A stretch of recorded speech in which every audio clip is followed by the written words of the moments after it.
तो ये है सबसे फेमस जो लोग ट्राम देखते हैं लग्जमबर्ग में। एक्चुअली में मेन ये है लग्जमबर्ग के बारे में। दुनिया एक चीज़ बता दूं कि सबसे कमाई करने वाला देश है ये, खूबसूरत है, अच्छे लोग हैं। थोड़ा सा डिटेल में बाद में बात करेंगे, लेकिन अभी थोड़ा सा सुहाना मौसम है, आप देख सकते हो पीछे ट्राम। और हाँ, सबसे बड़ी बात, लग्जमबर्ग में पब्लिक ट्रांसपोर्ट फ्री है। किसी भी बस में चढ़ो, किसी भी ट्रेन में आप लोकल में चढ़ो, ट्राम में चढ़ो, कोई पैसा आपको देने की ज़रूरत नहीं है, कोई टिकट लेने की ज़रूरत नहीं है। ये देखो लग्जमबर्ग, देखो ये सारे यूरोपियन यूनियन के झंडे लगे हुए हैं, ठीक है। और ये छोटे से गार्डन है। लोग सोचते होंगे कि क्यों लग्जमबर्ग फ्री पब्लिक ट्रांसपोर्ट देता है। सबसे पहले बात बताऊं, जितना भी आप कमाओगे ना 30% गवर्नमेंट के जेब में जाएगा, और एकोमोडेशन के तौर पे आपका 20% जाएगा। मतलब 50% आप गवर्नमेंट के जेब में दे रहे हो, तो क्यों आपको फ्री नहीं देगी? आप सोचो। ऊपर से आप स्किल बंदे हो तो ही इस कंट्री में आते हो। विदाउट स्किल बहुत मुश्किल है आपका, बहुत मुश्किल, ठीक है। देखो कितना खूबसूरत है। तो मेरा कहना था कि फ्री कभी कोई चीज़ होती नहीं है, देखी जाती है। लेकिन हाँ, एक बात तो है कि अगर आप पैसे दे रहे हो, आपके पैसे काटे जा रहे और आपको दिया जा रहा है और बेनिफिट ऐसा दिया जा रहा है, तो मैं बोलता हूँ हर देश का जो गवर्नमेंट है उतना काटे और बेनिफिट दे, तो कोई भी मना नहीं करेगा।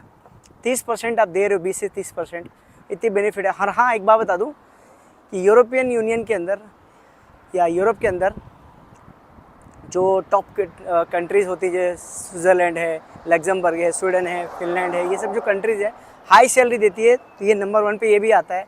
यहाँ पे आम बंदा भी, जो अगर लोअर लेवल का बंदा भी है ना दोस्तों, वो भी लगभग 16 यूरो कमा लेता है पर आवर की बात कर रहा हूँ। और 8 घंटे में, हफ्ते में कम से कम 700 यूरो आपके हाथ में होगा, तो सोच लगभग 3000 रुपये आपके हाथ में आता है। और टैक्स काट के, सब काट के आप महीने का आराम से 1500 यूरो बचा पाते हो, अपने घर भेज पाते हो, लगभग 1.5 लाख रुपया। लेकिन आप सोच रहोगे कि महीने का 10 लाख रुपये भेजो, वो गलत वीडियोज़ हैं। तो पब्लिक अगर ट्रांसपोर्ट फ्री है और वॉशरूम भी फ्री मिला मुझे, लेकिन हाँ, खाना पीना बहुत महंगा है। ट्रांसपोर्ट सस्ता है, लेकिन खाना पीना रहना बहुत महंगा है। आपको गवर्नमेंट या फ्री के नाम पे अगर देती है तो पब्लिक ट्रांसपोर्ट, उसके बाद हेल्थ और बच्चे का लिए, लेकिन बच्चे के लिए रूल अलग है, रहने के लिए फैमिली के लिए रूल अलग है, सबके लिए रूल अलग है। तो फ्री कुछ नहीं होता है, आपके पैसे बहुत खाली होते हैं, तब जाके आपको बेनिफिट मिलता है। ये है लग्जमबर्ग दोस्तों।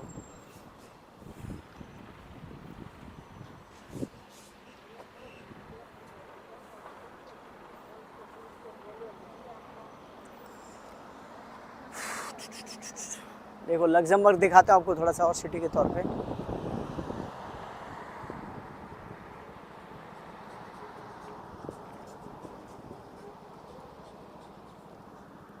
हमारे पीछे आपको बंदे दिख रहे होंगे दोस्तों, दो, ये देखो, ये दो बंदे कोट पैंट पहने हुए हैं और साइकिल चला रहे हैं। और हमारे यहाँ कोट पैंट पहने हैं, बल्कि बाइक शर्म आता है लोगों को चलाने को, बाइक।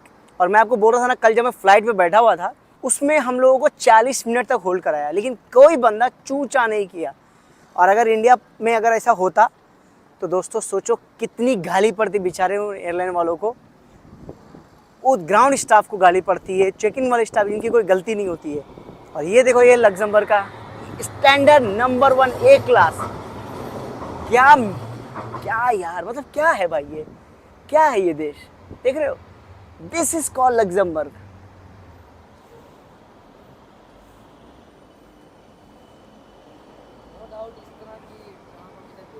ना लग्जमबर्ग बात है, कुछ तो बात है यार लग्जमबर्ग में। लग रहा है कि यूरोप के कोई कंट्री में घूम रहे हैं यार, लग रहा है कि कहीं पे वॉक कर रहे हैं, ऐसा फील आ रहा है कि हाँ भाई यूरोप में कहीं है। ऐसा नहीं है, दुनिया बहुत अच्छा। एक बात और बता दूं कि this is 42 country mine, okay. 42 country हो गई मेरे आज लग्जमबर्ग में आने के बाद।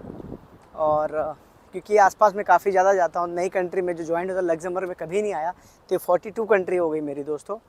और अभी भी सपने बहुत बड़े हैं, बहुत घूमना बाकी है। 100+ कंट्री का टारगेट लेके चला हूँ, देखते हैं कब पूरा होता है।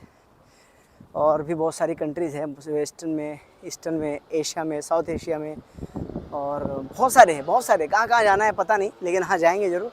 इस कंट्री में आने का सिर्फ टारगेट था कि एक सच्चाई बयां करना था, बताना था कि क्या है लग्जमबर्ग, किन लोगों को जाना चाहिए, सपने कैसे पूरे करने।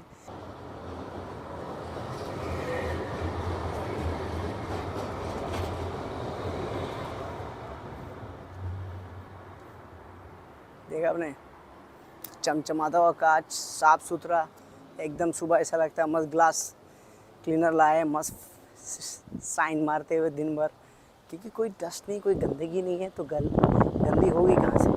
2 दिन से हमने खुद कपड़े पहन के रखे, गंदे नहीं होते यहाँ पे। बात है ना दोस्तों, कुछ तो बात है।